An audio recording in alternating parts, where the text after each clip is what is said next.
నేను ఈ ప్రాంతానికి సేవకు వచ్చిన దినాల్లో ఒకప్పుడు ప్రభువు నమ్ముకొని వెనుకడికి వేసిన ఒక ఊర్లో ఉన్న ప్రజల్ని చూడడానికి వెళ్ళాను.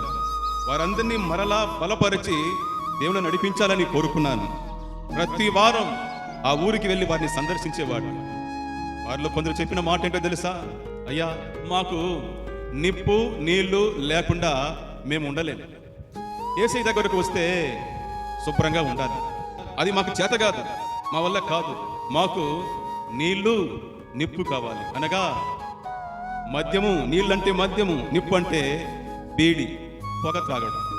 మాకు పొగ తాగే అలవాటు ఉంది, మాకు మద్యం సేవించే అలవాటు ఉంది. దాన్ని విడిచిపెట్టలేము, కాబట్టి యేసుని విడిచేస్తున్నాం. జనమా, యేసయ్య అంత చీపా? ఒక బీడి కన్నా తక్కువైన వాడా యేసు? ఆ మద్యం కన్నా తక్కువైన వాడా యేసు? దానికోసం యేసుని వదులుకుంటావా? ఎంత దౌర్భాగ్యం చూడండి, ఎంత బాధాకరం చూడండి. మనుషులు అల్పమైన వాటి కోసము, ఈ లోక సుఖభోగాల కోసము యేసుని విడిచి దాని వెంబడి వెళ్ళిపోతున్నారు. అంటే అర్థం ఏమిటి? యేసైన వాళ్ళు అమ్ముకునేస్తున్నారు.